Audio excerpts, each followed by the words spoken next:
हज़रात अस्सलामु अलैकुम वरहमतुल्लाहि वबरकातुहू। जैसा कि आप देख रहे हैं, आपकी खिदमत में आपका खादिम फिर से हाजिर है। मेरे हाथ में इस वक्त किताब है तज़किरतुल औलिया। मुसन्निफ़ है यानी किताब के लिखने वाले हैं हज़रत शेख फरीदुद्दीन अत्तार अलैहिर्रहमा का ये किताब है जो अभी इस वक्त स्क्रीन पर देख रहे हैं। और ये देखिए ये लिखा हुआ है यहाँ, हज़रत अबू मोहम्मद इमाम जाफ़र सादिक अलैहिर्रहमा के हालात व मनाकिब। आइए, बाब नंबर 1 और सफ़ा नंबर 13 पर फरीदुद्दीन अलैहिर्रहमा लिखते हैं, एक मर्तबा आपने इमाम अबू हनीफ़ा से सवाल किया, दानिशमंद की क्या तारीफ़ है। इमाम साहब ने जवाब दिया कि जो भलाई और बुराई में इम्तियाज़ कर सके। आपने कहा कि यह इम्तियाज़ तो जानवर भी कर लेते हैं, क्योंकि जो उनकी खिदमत करता है उनको ईजा नहीं पहुँचाते, और जो तकलीफ़ देता है उसको काट खाते हैं। इमाम अबू हनीफ़ा ने पूछा कि फिर आप के नज़दीक दानिशमंदी की क्या अलामत है। जवाब दिया कि जो दो भलाइयों में से बेहतर भलाई को इख्तियार करे, और जो दो बुराइयों में से मसलहतन कम बुराई पर अमल करे।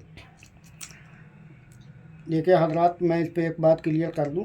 मेरा मौजूद जैसा कि आप लोग देखते होंगे, सुने होंगे कि पहले दूसरा था।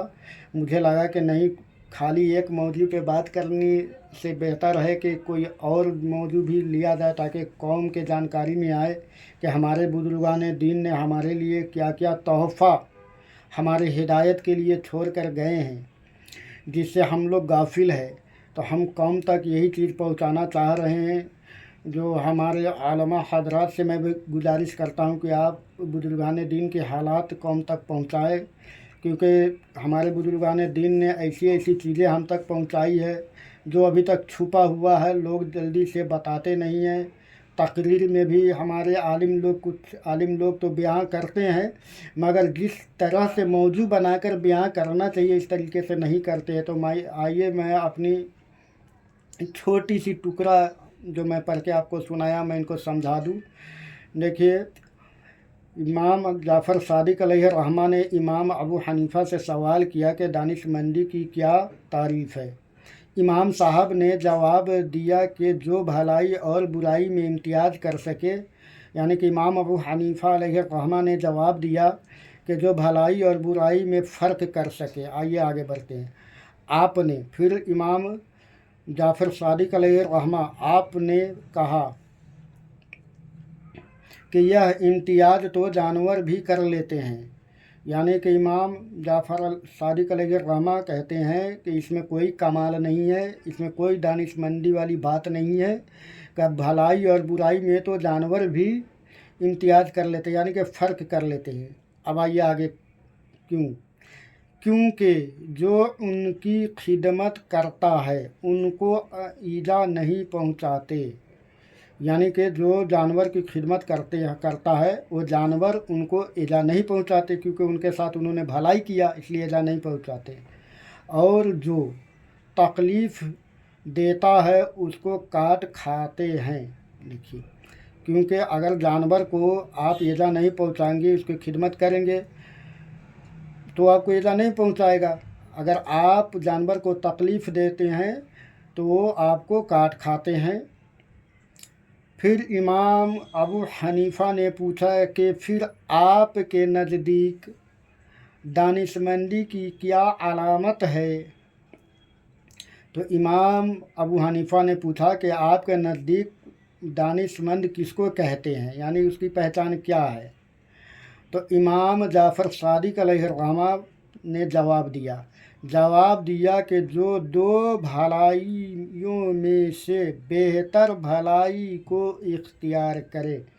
हज़रत, मैं यही चंद जुमला आपके पास पहुंचाना चाह रहा था, जो कि मैं आपके पास पहुंचा दिया। आप समझ लेंगे, 2 बार 3 बार 4 बार जब पढ़ेंगे तो समझ में आ जाएगा। बाकी मैं समझा दिया हूँ।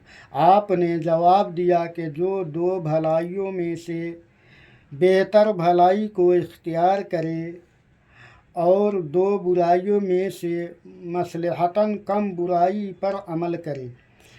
तो मैं समझता हूँ कि आप लोग समझ गए होंगे, क्योंकि यही टुकड़ा का चंद चीज़ें आपके पास मैं पहुँचाना चाह रहा था, जो कि मैं पहुँचा दिया हूँ। बस देखिए, बात ज़्यादा कहने से और ज़्यादा पूरी किताब पढ़ने से बेहतर है कि चंद बातों पे अमल किया जाए, तो इंशाअल्लाह आपको फैज़ भी मिलेगा और आपकी ज़िंदगी में बहार भी आएगी। आपको बुजुर्गान दिन से मोहब्बत भी होगी, बहुत फ़ायदा होगा। तो आइए मैं समझाने का कोशिश करता हूँ आपको।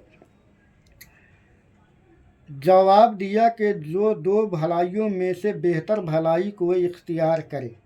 अब आइए, 2 भलाई जैसे कि मैं समझाने की कोशिश करूँ।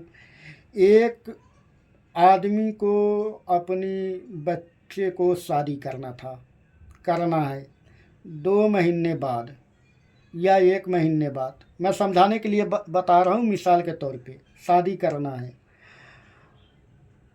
अब उनको कुछ पैसे की ज़रूरत है, माल की ज़रूरत है, धन की ज़रूरत है, शादी में खर्चा होता है।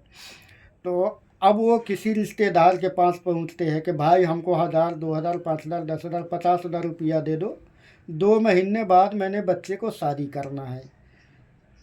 अच्छा, उसी वक्त कोई साइल पहुंच गया उसी दरवाजे पे, जिस दरवाजे पे वो बेटी वाला पहुंचा था रुपया कर्ज लेने के लिए।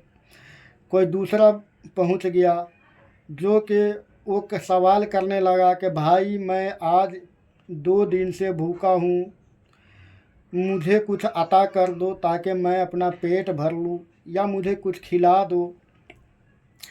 अब जो साइल पहुंचा वो भूखा है, उसको खिलाना है, ये भी एक भलाई है।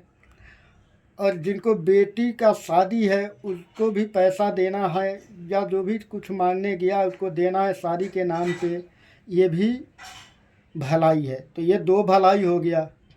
अब इसमें फ़र्क करने वाली बात ये है कि ये 2 भलाई में से बेहतर भलाई जो होगा उसको इख्तियार करना है। अब इसको कैसे फ़र्क किया जाए, क्योंकि बेटी का शादी करना भी अहम है और फ़कीर को खाना भी खिलाना अहम है, दोनों भलाई है। अब उस वक्त जो जिसके दरवाजे पे पहुंचना उनके लिए ये ज़्यादा ज़रूरी है, क्योंकि इनके बेटी के शादी 1 महीने बाद है और जो साइल पहुंचा है वो भूखा है 2 दिन से। तो पहले ये भलाई करना ज़्यादा ज़रूरी है, क्योंकि ये 2 दिन से भूखा है, तो पहले इनका पेट भरना ज़्यादा ज़रूरी है। तो अब आपके पास दोनों भलाई पे अमल करने के लिए माल है, पैसा है, तो आप दोनों पे कीजिए।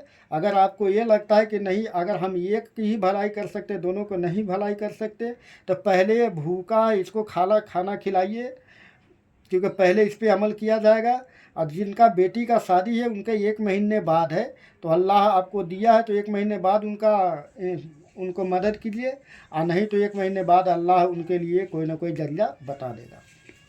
अब आइए, 2 बुराइयों में से मसलहतल कम बुराई पे अमल करें।